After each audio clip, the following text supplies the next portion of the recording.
The projector was still humming when my daughter-in-law's voice filled the room, laughing, cruel, and clear. Still, I sat beside my son, hands folded, as her words played louder than the silence around us. As she joked about getting the house once the old woman's gone, the air turned razor sharp. While Andrew shifted beside me, not denying a word, I didn't flinch. The same woman who married my son just buried her own reputation. That's when they all realized I hadn't come to grieve, I came to end the performance. All right, before we dive into this crazy story, do me a favor, subscribe and tell us where you're watching from. The air was thick with heat, the kind that clung to your skin, leaving behind an almost oppressive weight. It was a southern funeral where the scent of magnolia and roses mingled with the faint whiff of bourbon in the air. The mourners were a blur of black lace, pearl necklaces, and tight-lipped condolences. But beneath it all, Alina could feel the emptiness settling in her bones like a chill, despite the sweltering heat.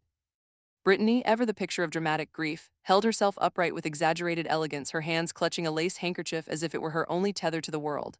Her sobs came in loud, unnatural bursts, audible even over the murmurs of the crowd.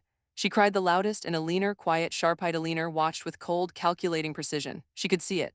The fakeness in the way Brittany's shoulders trembled, the way she wiped away tears that didn't seem to touch her eyes. It was an act.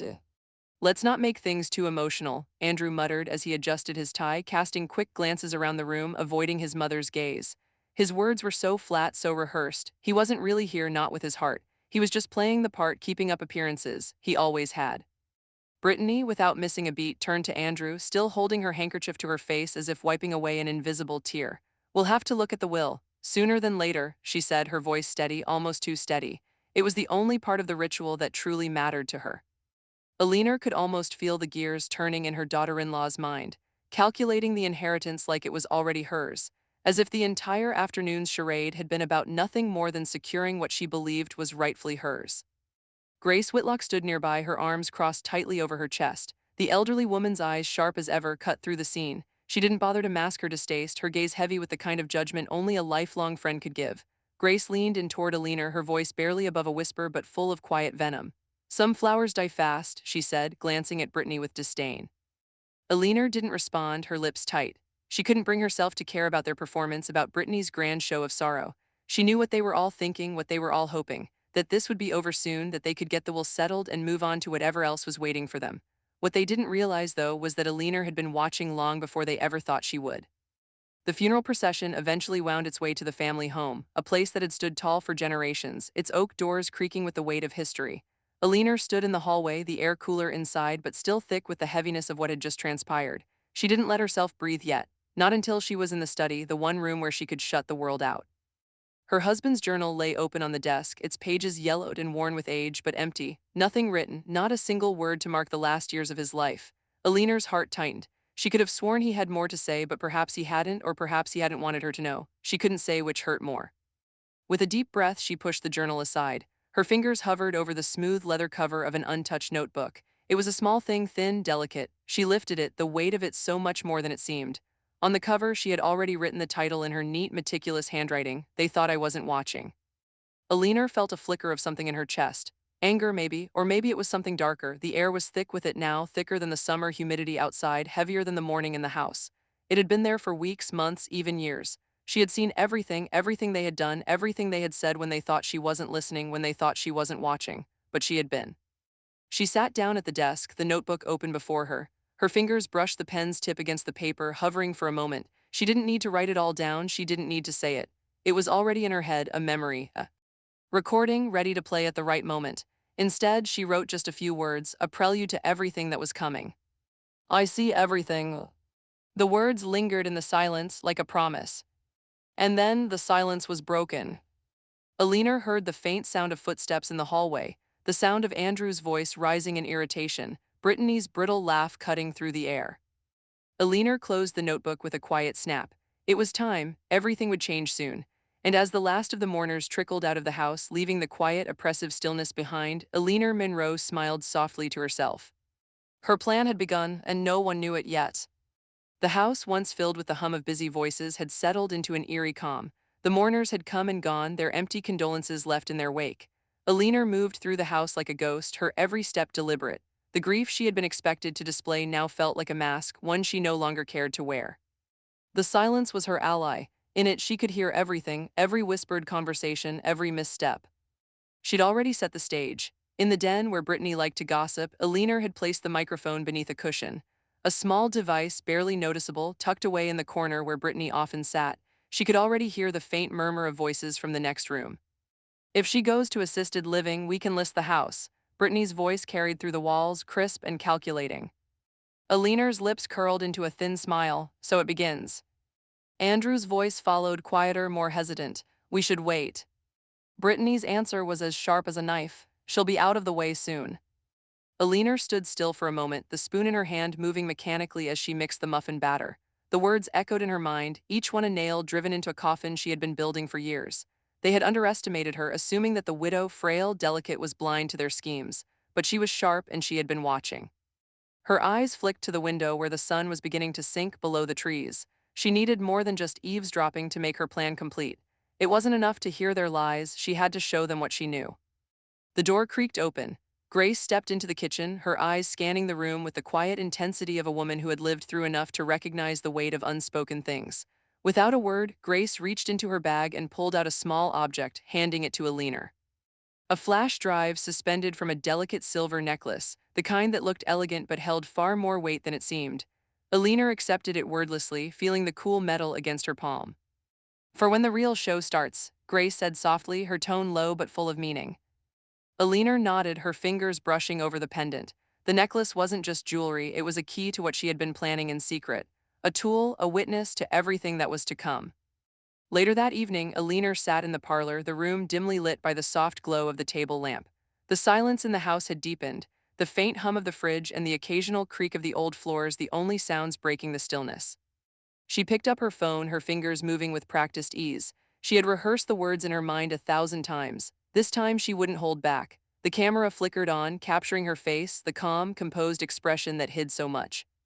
If you're seeing this, Alina's voice cut through the silence, low but steady, it means I'm done pretending. She let the words sink in, her eyes never leaving the screen, focused, unflinching. You'll learn soon enough what happens when someone has been watching for far too long. The video ended with a soft tap of her finger, the finality of it settling into her chest like a heavy stone. This was only the beginning. The rest of the world, those who had thought her weak, those who had underestimated her, would soon understand. She sat back in the chair, letting the silence fill the room once more. It was a silence she could finally embrace. The game had begun, and she was no longer playing by their rules. Tomorrow would bring more recordings, more revelations, and with each one the truth would crack open wider until there was nothing left but the wreckage of their lies. The house, still and quiet, felt like a stage set for a performance no one could predict. Alina smiled to herself, the kind of smile that only comes when the first step of a plan has been set in motion. The office was quiet, the kind of stillness that only comes with the weight of important decisions. Clara Niles, the estate attorney, sat across from Alina, her sharp eyes gliding over the documents in front of them. The room was lined with bookshelves that smelled of leather and dust, the kind of place where secrets were buried and plans W. I are made. I've made the necessary changes, Clara said, her voice firm but measured, the calm of a professional who had seen it all. She pushed a thick envelope toward Alina. The trust is irrevocable, it's done. Alina didn't rush to open the folder. She had already reviewed the terms. She had already committed every line to memory. The words were clear: Andrew and Brittany would not inherit a thing. The house, the family's legacy, would be placed in trust for Charlotte, only her. Alina's fingers hovered over the paper, but she didn't need to read it again. She knew what it said. She felt the weight of it heavy in her chest. If they contested this trust, they would lose everything. It was that simple. You're certain? Alina asked, her voice steady. There was no doubt in her mind, but she wanted to hear it. Clara nodded. It's airtight. If they challenge it, they forfeit their share. Alina's lips curled into the faintest of smiles. Let them try. Her mind wandered for a moment, imagining Andrew's face when he saw the will, Brittany's twisted disbelief as she realized all her scheming had been for nothing. They thought she was weak, that her silence and her age made her vulnerable. But they were wrong, so wrong. Alina leaned back in her chair, her eyes meeting Clara's. I don't just want to win, she said quietly. I want them to understand. Clara raised an eyebrow, her expression unreadable. You want to send a message. Alina's gaze never wavered. Yes, a very public one. Clara made a note in her file. When the will is read, everything will be clear. There will be no question. If they act on their greed, it will only harm them further.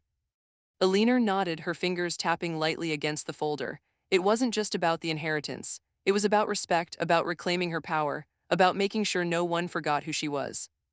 You'll deliver the message in front of everyone, Clara added. The will reading, the trust announcement, everything. Alina's smile deepened. Exactly. She stood, her movements slow and deliberate. There was no rush now. Her plan was set in motion and there was nothing they could do to stop it. She felt the weight of the necklace Grace had given her earlier, the flash drive tucked inside it like a quiet promise.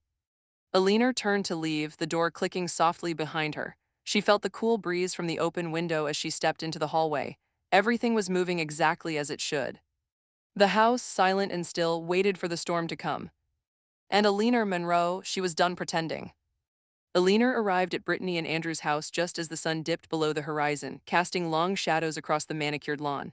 The house, a sprawling modern monstrosity, seemed at odds with the history she had spent her life cultivating. It was too sleek, too new, too loud. The marble floors and glass windows reflected a world she didn't recognize, a world she had no intention of becoming a part of. Inside, the scent of roasted chicken and garlic wafted through the air, clinging to her clothes as she crossed the threshold.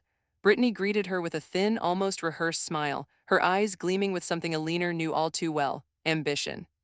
Mother Monroe, how lovely of you to join us, Brittany said, her tone syrupy sweet but barely masking the tension beneath. She gestured toward the dining room where Andrew was already seated, his posture stiff, as if trying to hold together an image of family harmony. Alina didn't need the formalities, but she played along. She smiled, nodded, and allowed Brittany to guide her to the table. Charlotte, sitting quietly at the end of the table, looked up as Alina took her seat. The girl's eyes held an unreadable expression, but there was a flicker of something, a knowing. Alina wasn't sure if it was concern or perhaps just curiosity. Dinner was served. The conversation swirled around her, a low hum of empty pleasantries and carefully orchestrated small talk. Brittany filled the silence with words that felt too loud, too forced. You must be lonely, Brittany said, her voice a little too soft, a little too insistent. The house is so big, maybe too big. Alina's eyes remained steady on Brittany's face, her expression unchanged. It was a direct jab, an attempt to draw her out to get a reaction. Brittany knew exactly what she was doing, but Alina wouldn't bite. It fits exactly who I am, Alina replied coolly, her voice soft but each word hitting with quiet precision. Brittany's smile faltered for just a second. It was enough to notice, enough to know the sting had landed. She quickly recovered, but the moment had passed. Alina's words were a reminder, a subtle reminder of who was still in charge here, even if they refused to see it. Charlotte shifted in her seat, her eyes flicking between Alina and her parents. She was quiet, observant, too observant. There was something about her that unsettled Lena, a part of her that didn't fully belong to Brittany and Andrew. Charlotte was still young, still impressionable, but Alina could see the spark of something deeper in her, something she wanted to nurture, something that would one day be hers to pass on. As the dinner continued, Alina felt the weight of their eyes on her, like they were waiting for her to crack, for her to reveal a weakness, some sign that she wasn't as strong as she seemed. But she remained steady. She always remained steady. Eventually, the conversation faltered and Alina stood, her chair scraping softly against the floor. The meal was over. It had been tense, uncomfortable, and unspoken. There was nothing more to gain by staying. I'm afraid I must be going, she said, her voice smooth, her tone final. Thank you for the dinner. She didn't wait for a reply. She moved to the door with quiet grace, her steps measured, deliberate. As she left the room, Andrew's voice reached her, his words thinly veiled in frustration. Mother, he called out, his voice strained, you embarrassed her. Alina didn't turn, she didn't need to respond. Instead, she left the house, the door clicking shut behind her. The cool night air was a welcome relief, washing over her skin as she made her way to the car. At home, she didn't waste time. The video was waiting for her, the same one she had been adding to, quietly documenting her every move, every step. She sat down in her study, the soft light of the desk lamp illuminating her face as she picked up the phone. She opened the video app, then paused. Her thumb hovered for a moment before she spoke, her voice low, controlled. I left early, but I was never late. The words felt final, like the last stroke of a brush on a canvas. The final act was always the most important, the one that changed everything. Alina set the phone down, her fingers lingering on the edge. The video would be ready when the time came, and when it did, no one would be able to deny the truth. The room was colder than Alina had expected. It had been over a week since her quiet exit from Brittany and Andrew's dinner, and now the air in the formal sitting room felt like it was pressing in from all sides. A thick rug covered the floor, its faded floral patterns at odds with the sterile atmosphere of the house. The chandelier overhead, polished and glimmering, seemed too bright for the mood that hung in the air. Brittany sat stiffly in her chair, her hands clasped tightly in her lap. Andrew was next to her, his jaw set, his eyes darting around the room with a nervous energy that had become all too familiar. Neither of them spoke as Clara Niles, the estate attorney, settled herself behind the desk, adjusting the papers in front of her. There were no pleasantries exchanged. This was business. Cold, unforgiving business. The clock on the wall ticked loudly in the silence, as if it too were waiting for something. Clara cleared her throat, glancing at the assembled family. "We're here to read the will of Edmund Monroe, late husband of Eleanor Monroe," she said, her voice professional but tinged with the faintest sense of anticipation. "All parties will be considered in the distribution of the estate." Brittany shifted in her seat, her eyes flickering toward Andrew, then back to Clara. She was trying to maintain composure, but it was clear from the slight tremble in her hands that the stakes had never been higher for her. Clara flipped open a folder, her eyes scanning the first page. "As per Mr. Monroe's wishes, the house, along with his other properties, will be managed as per the established trust." Andrew's eyes narrowed. He leaned forward, his voice tinged with impatience. "Where's the house part, the main estate? Isn't that in the will?" His tone had an edge to it, as if he couldn't believe it wasn't laid out clearly, as if he couldn't believe Eleanor would keep him and Brittany in the dark. Clara didn't answer immediately. She simply adjusted the papers in front of her, her fingers moving with calm precision. The silence stretched on for a moment, long enough for the tension to thicken in the room. Brittany's frown deepened. This isn't right," she muttered, her voice barely a whisper, though the words carried a sharpness that cut through the tension. Eleanor's absence was palpable. It was clear that neither Andrew nor Brittany had expected this moment to unfold the way it was. They were both waiting for the riches they had convinced themselves were rightfully theirs, waiting for the moment when the house, the land, would fall into their hands. But the air in the room grew heavier as Clara pressed a button on her laptop and the screen flickered to life. A video began to play. Eleanor appeared on the screen, her face calm and collected as ever. Her eyes locked with the camera, as if speaking directly to them all, even though they were sitting in the same room. "If you're seeing this," Eleanor's voice broke through the quiet. Strong and unyielding, "then you seemed so sure I wouldn't speak, so I spoke in advance." The words fell like a bomb. The room seemed to hold its breath, each person frozen, unsure of how to react. Brittany's mouth opened slightly, her lips trembling. Andrew's hand shot out to the edge of his chair, his knuckles white with tension. Eleanor continued, her gaze unwavering. "Everything you thought was yours has already been decided. The house, the legacy, is now placed in trust, for Charlotte, only Charlotte." There was a sharp intake of breath from Brittany, and Andrew's face drained of color. The will had shifted, it had changed in a way they hadn't prepared for. There was no mention of the house, no mention of their inheritance. Only Charlotte. The trust was a wall they could not break through. Clara paused the video, allowing the silence to stretch in the room. "As stated in the trust, if anyone contests these provisions, they forfeit their share of the estate entirely." Andrew leaned back, his eyes glazed over with disbelief. This isn't possible," he muttered, more to himself than anyone else. "She can't just do this." Brittany's voice came next, brittle and sharp. "You can't be serious. This is a mistake. She must have been confused." But Eleanor's voice, even through the video, held steady and confident. "I've been watching, and now you'll understand what it means to cross me." The words carried weight, and for the first time, Eleanor's full power seemed to unfold in front of them. Clara didn't flinch at the outburst. "The provisions are final," she said, her voice calm, professional. "There is no mistake." The room was quiet again, save for the hum of the laptop. Eleanor's words had been a silent warning, a calculated strike that hit harder than any confrontation. The truth was now out, and there was nothing they could do to stop it. As Clara gathered the papers, the tension in the room seemed to linger like smoke. Eleanor had made her point. But as they sat there, still grappling with the implications of what had just happened, the true weight of it began to settle in. Eleanor was not done yet. The room fell silent, thick with tension. The flicker of the laptop screen illuminated the faces of everyone present, Brittany, Andrew, and Clara, all of them drawn into the same moment, the same trap. Eleanor's voice filled the space, calm and unyielding. "If you're seeing this," Eleanor's voice cut through the stillness, "then you seemed so sure I wouldn't speak, so I spoke in advance." The words hung like a weight in the air, each syllable punctuating the silence that had settled over the room. Brittany shifted uncomfortably in her chair, her breath catching slightly, but she quickly masked it with a thin smile. Andrew's fingers tapped anxiously against his knee, his jaw tight. The video continued to play. "Everything you thought was yours has already been decided. The house, the legacy, is now placed in trust. For Charlotte, only Charlotte." The statement hit harder than any of them could have prepared for. Brittany's face lost all color, her lips parted in disbelief. Andrew's hand gripped the edge of his chair, knuckles white. This isn't possible," Andrew muttered under his breath, as if speaking to himself. His eyes darted to Clara as if hoping for some form of reassurance, but the attorney remained silent, her face unreadable. Clara had no words to offer. The trust had already been made final, nothing could change it. Brittany's voice broke through the stunned silence, her tone dripping with spite. "She'll be dead before spring. Then it's ours," she spat, her words sharp as daggers. Andrew glanced at her, his face pinched with frustration. "She's too stubborn to die," he responded, almost too quickly, as if trying to convince himself more than anyone else.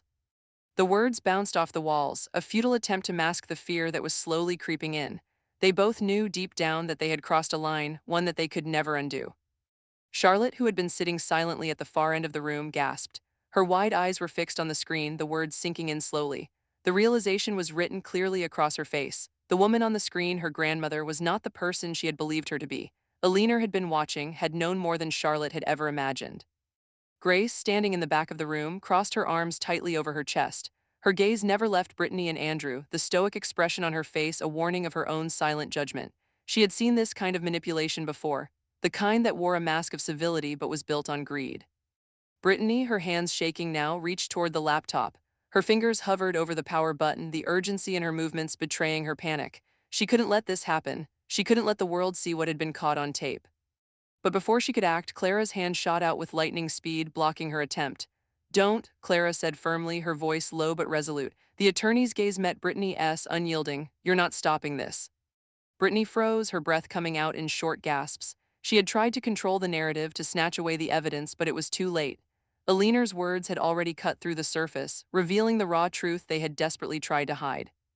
The video continued, Aliner's voice still steady, unwavering. "The louder you fake love, the more I documented." Brittany's face twisted, a mixture of anger and disbelief, as if she could erase what had just been revealed.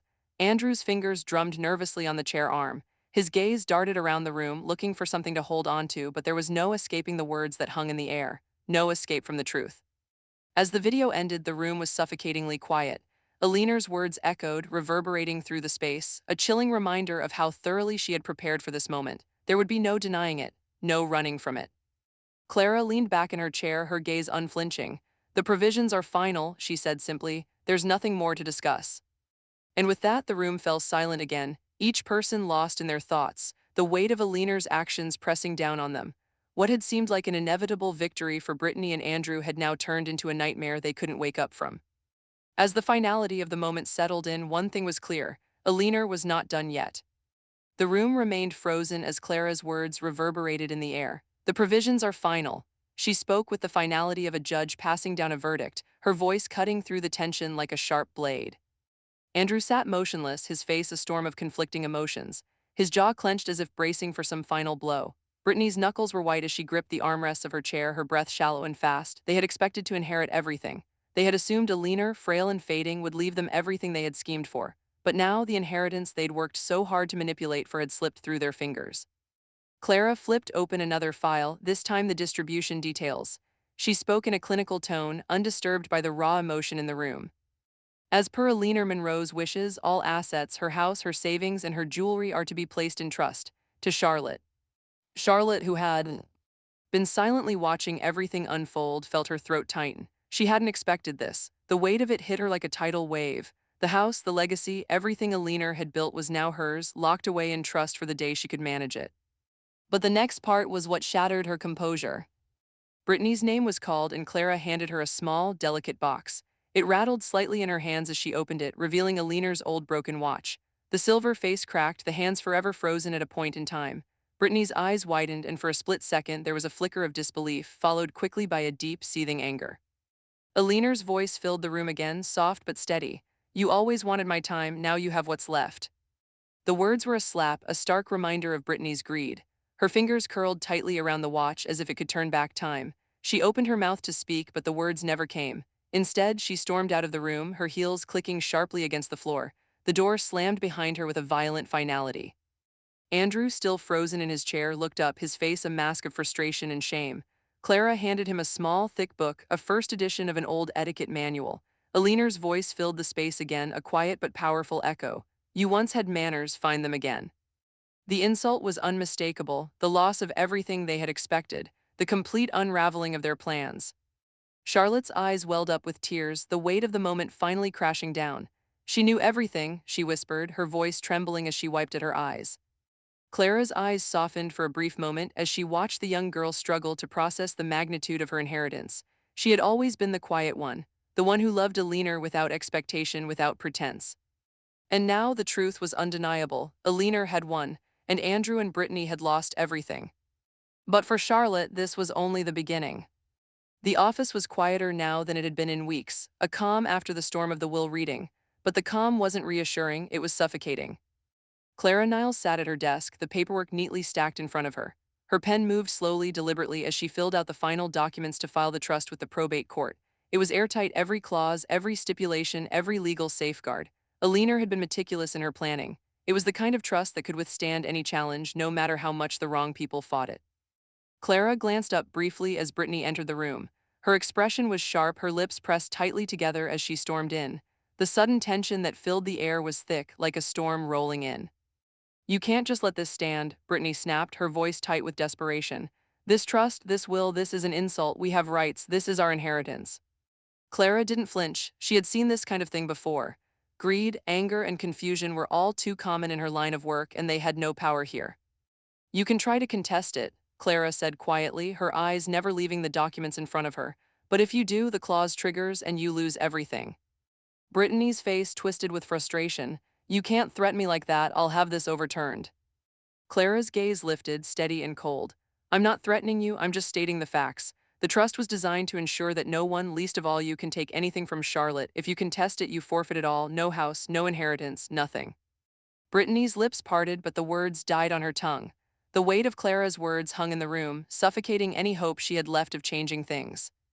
Andrew, who had been standing in the doorway, his face pale, finally stepped into the room. He rubbed his temples, clearly exhausted.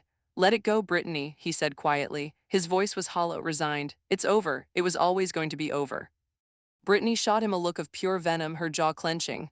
"You're giving up after everything we did." "I'm not giving up," Andrew replied, his voice barely above a whisper. "I'm accepting what's already been decided, and we can't change it, not now." Brittany shook her head, her frustration simmering beneath the surface, but she didn't say anything more.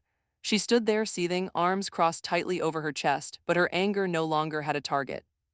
As Brittany left, slamming the door behind her, the weight of the moment pressed on the room once more.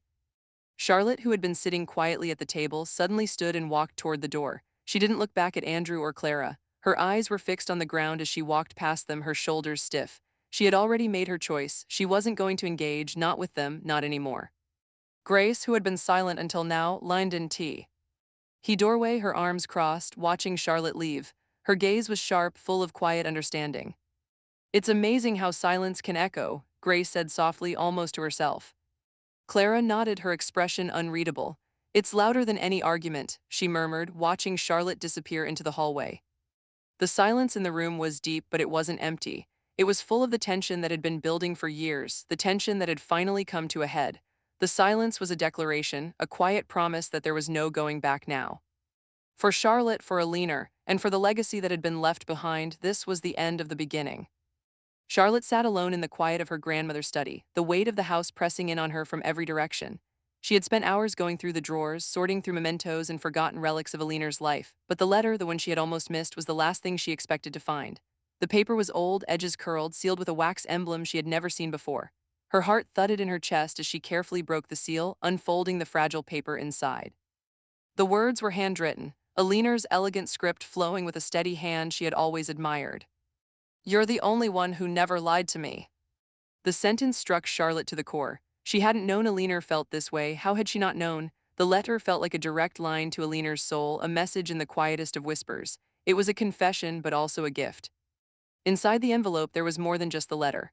Charlotte found a set of keys, each one marked with a small, intricate tag. The keys to the house, the garden shed, and one that seemed to be for a door she had never seen before. She also discovered photos, old family portraits, the faded smiles of ancestors she had never met but who now seemed to be watching over her. And then there were the journals, dozens of them, each one neatly organized, each one bound in leather. The pages were filled with Alina's careful handwriting, the words intimate, raw, and filled with truth. Charlotte could see her grandmother had lived a life of precision, but also of hidden depths she had never known. A deed, yellowed and creased with age, was tucked into the last journal. It was in her name. The house, the land, it was hers now, truly hers, not just by blood but by the words Alina had left behind.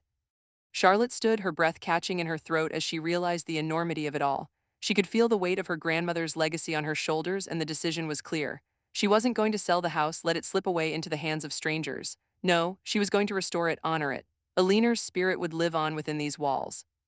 That night, Charlotte began reading the journals, losing herself in Alina's world. The more she read, the more she uncovered the truth of the family's hidden history, secrets that were never meant to see the light. But they would, she would make sure of it.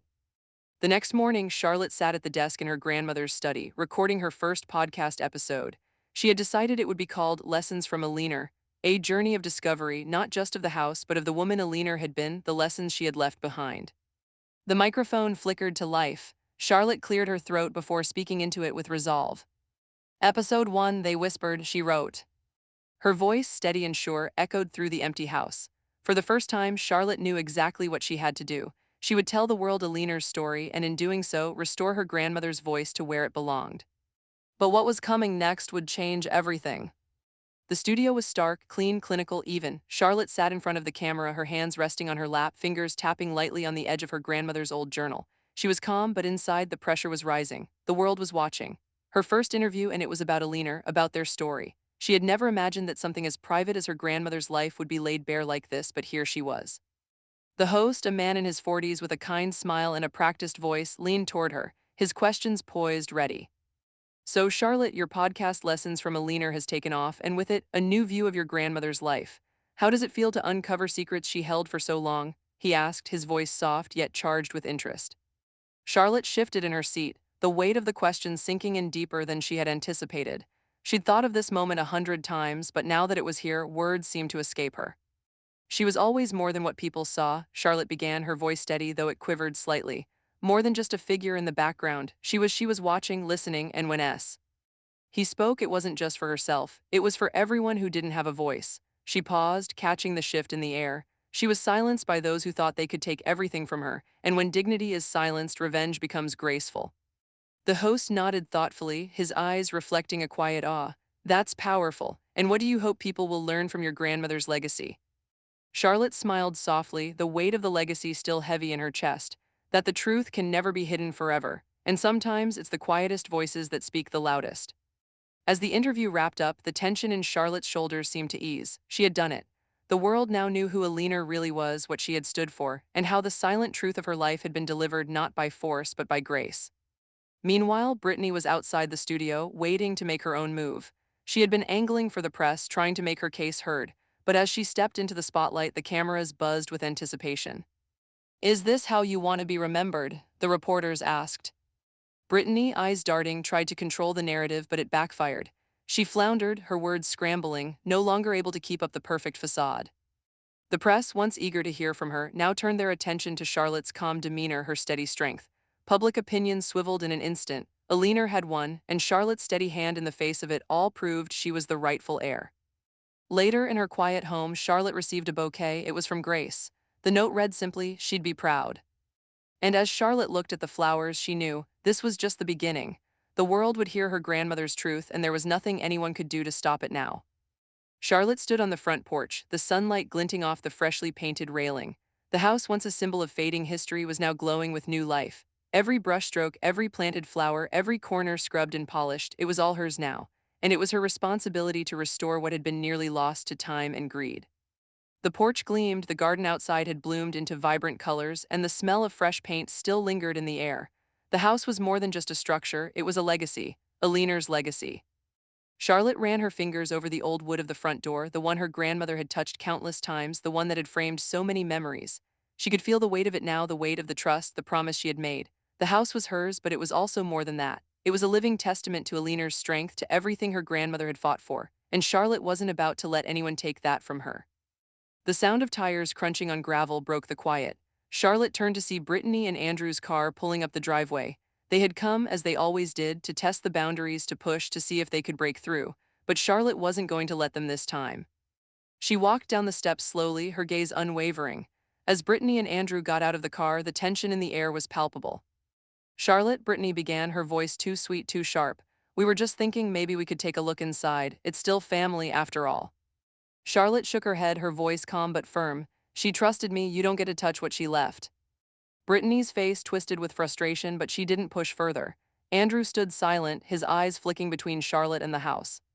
As the car pulled away, Charlotte stood still, watching them leave. The weight of the house was heavy on her shoulders, but it was a weight she was ready to carry.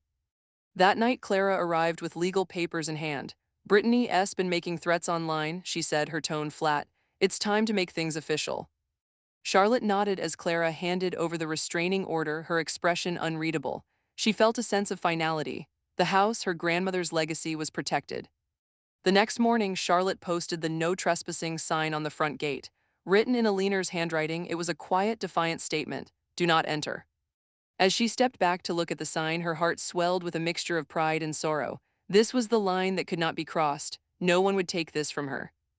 And now, with Grace becoming a co-trustee until she turned 21, Charlotte knew that she wasn't alone in this fight. They couldn't touch the house, not anymore. The house stood as a monument to everything that had been stolen and everything that had been reclaimed. The battle wasn't over, it was just beginning. The chest was old, worn at the edges, but sturdy like everything Alina had ever touched. Charlotte ran her fingers over the brass clasp, hesitating for a moment before lifting it open. The smell of aged paper and leather filled the air, and the weight of history seemed to pulse through her fingertips. Inside, she found a collection of treasures that had been tucked away for decades: love letters, receipts, old photographs, and a stack of audio cassettes, each labeled in Alina's neat handwriting. The letters were filled with the kind of intimate details that only time and deep affection could capture. But it was the cassettes that stopped Charlotte's breath. The small, unmarked tape caught her eye first. She gently slid it into the old recorder and pressed play, the crackle of the tape echoing in the otherwise silent room. Aliner's voice, soft but unmistakable, filled the space. This is for the day they pretend they cared.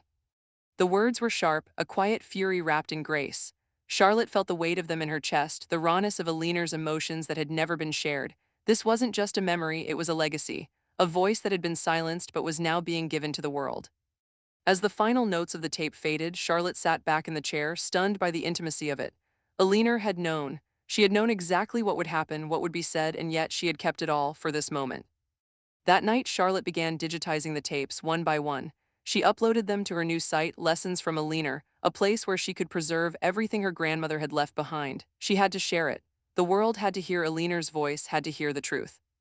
The first episode went live early the next morning. The world was ready for it. Within hours, comments flooded in. She reminds me of my grandmother, one wrote. Another said, I never knew the depth of her strength. It felt like the world was waking up, finally understanding the woman who had been silenced for so long. Brittany, of course, couldn't stand it. A cease and desist letter arrived the next day, thick with legal jargon and anger. She was demanding Charlotte take the recordings down, threatening legal action. But Clara was ready. The letter was laughed out of court, dismissed as a desperate attempt to silence what could no longer be ignored. Brittany and Andrew were not in control anymore. As Charlotte read the letter's dismissal, she felt a sense of finality. They had tried to erase Aliner's legacy to silence her, but it wasn't going to work. The truth was out. The battle for the house, for the memory of Alina, wasn't over, but the war had been won. For the first time, Charlotte could feel her grandmother's presence, strong, unyielding, unbroken. The memoir had taken off in ways Charlotte had never imagined.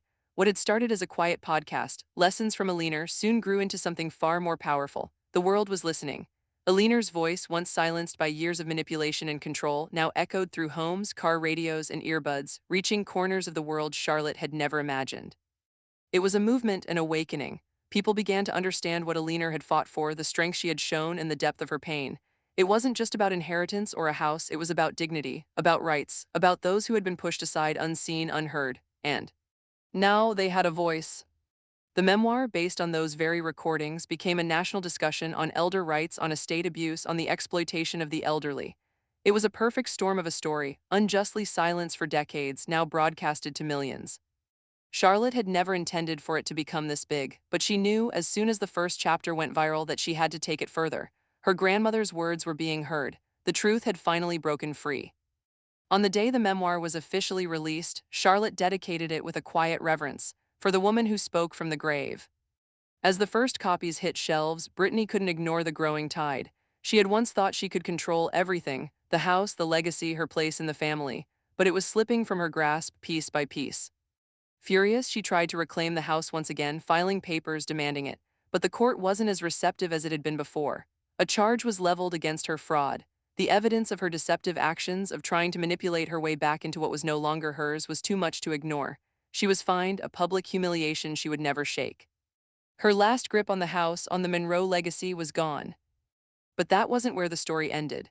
Aliner's name, once lost and forgotten, was now immortalized in ways Charlotte had only dreamed of.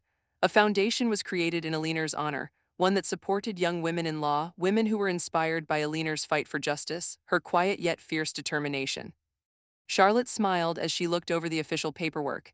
It felt like a victory not just for Aliner, but for every woman who had been overlooked, silenced, or dismissed. Then came the phone call that shifted the narrative even further. Grace, the woman who had been Aliner's most trusted ally, had received an invitation. A gala, a prestigious event dedicated to women in law. "Would you speak about Aliner?" the voice on the other end asked. "We'd be honored to have you." Grace, ever the composed one, paused for only a moment before agreeing. "Of course," she said, a small smile tugging at her lips as she looked across the room at Charlotte, who was sitting quietly with her grandmother's journals. Aliner's name was being spoken at the highest levels, in rooms filled with people who had never known the woman's true power. Aliner was no longer just a figurehead of a family, she was a symbol of something greater, a beacon for women fighting for what was rightfully theirs. Soon, the house, too, was being featured in a historic preservation article. It would be protected for generations to come, no longer just a fading mansion but a living monument to the legacy of a woman who had refused to be erased. As Charlotte read the article, her heart swelled with pride. She had done it. She had preserved not just her grandmother's house but everything Aliner stood for. The family had tried to erase her, but Aliner's story had only just begun. The truth was finally out, and there was no turning back.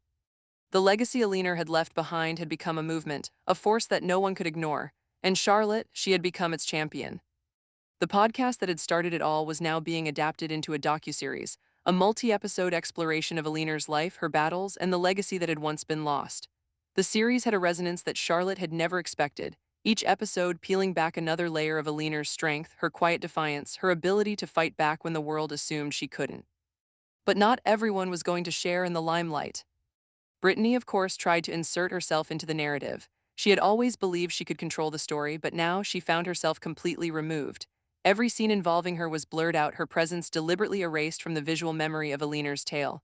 The powerlessness she felt was palpable. Her face no longer mattered to the story, it was Aliner's time now. Charlotte received an email from Andrew, a simple line of apology, an acknowledgement of everything that had transpired. The words were empty, almost too easy, as though he were trying to placate her with guilt. Charlotte didn't even bother to respond. Her silence in this moment said more than words ever could. Then came the screening, an intimate, private showing of the docuseries hosted by Grace at Aliner's house. The guests were a mix of journalists, supporters, and those who had followed the story from the beginning. It felt like a moment of closure, a final step in a journey that had been years in the making. The lights dimmed and the opening credits rolled. The last scene, the one that hit hardest, showed Aliner's face, smiling gently, looking directly into the camera. It was the smile of a woman who had lived through every trial, every loss, every betrayal, and still came out stronger. As the credits rolled, Clara raised her glass. "To the quietest woman in the room," she said, her voice thick with emotion, "the one who rewrote the ending." And in that moment, Charlotte realized it wasn't just the house or the inheritance that mattered. It was the story, the truth that had been preserved, and now it would never be forgotten. The final episode of Lessons from Aliner aired, and Charlotte sat in front of the microphone, her fingers trembling over the final page of her grandmother's memoir. The room was quiet, the hum of the recording equipment the only sound. The world had already heard the story, but this was the last piece of it, the final words. She cleared her throat, the weight of the moment sinking in. She had given everything she had to tell Aliner's story, but now it was time to close the chapter. With steady hands, Charlotte opened the book to the last page and read aloud. "You thought I had nothing left, I had a plan." The words were quiet but powerful, carrying the weight of everything that had come before. Charlotte could hear Aliner's voice in her head, the same calm strength that had always defined her. It was more than just a sentence. It was a declaration of everything Aliner had fought for, everything she had endured, and everything she had reclaimed in the end. The final episode of the podcast was a culmination of years of struggle, pain, and triumph. Charlotte had built something in her grandmother's memory, something that would last. The house that had once been a symbol of loss and manipulation was now a place of purpose. It hosted book clubs, financial literacy nights, and legacy planning workshops. People came together there, sharing stories, learning how to protect their own legacies, their own futures. And Brittany and Andrew, they were nothing now, forgotten. Their names were no longer even footnotes in the story. Their greed had been exposed and the world had turned its back on them. Charlotte stood at the edge of the porch, tea in hand, looking out over the land Alina had loved so much. The house was alive now. It was a home, a place of warmth, a place for healing. As the sun dipped below the horizon, Charlotte smiled softly to herself. She had done what she had promised her grandmother she would do. At the will reading, I played a video. Everyone was shocked by what it revealed, but I wrote it. And that was the truth, the story was hers.